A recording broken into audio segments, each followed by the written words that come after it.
alaykum do'stlar. Hammalarda kirib kelgan Ramazon oyi bilan muborakbod etaman. Alloh xayrli va barakatli qilsin.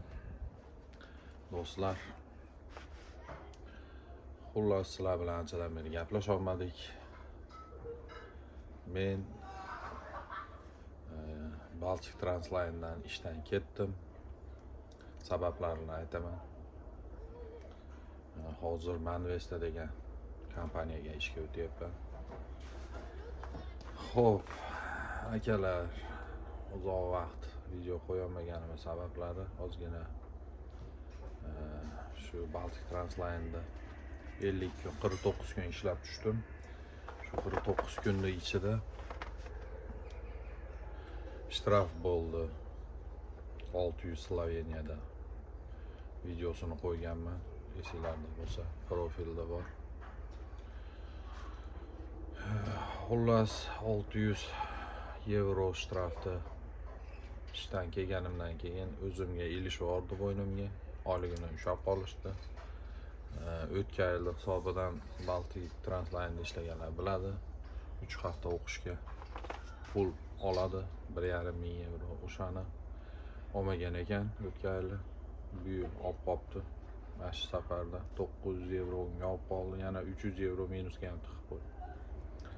Shuning uchun hozirgi kunda Manvestaga qaytadan VNJni ko'rsatib berib affanlash qildik.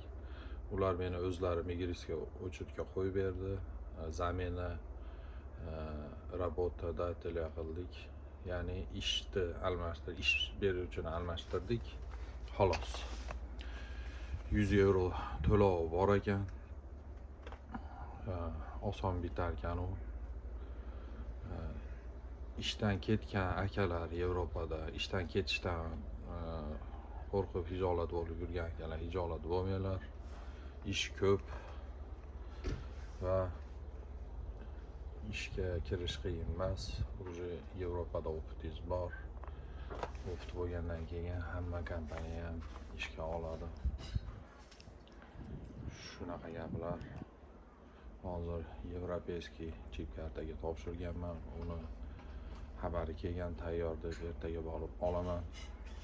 Va birinchi kelganimizda o'zi kod 95 ni qog'ozda chiqarib berishadi. Uni kartochkasini olmaganman. Kimlardir sirazi oladi.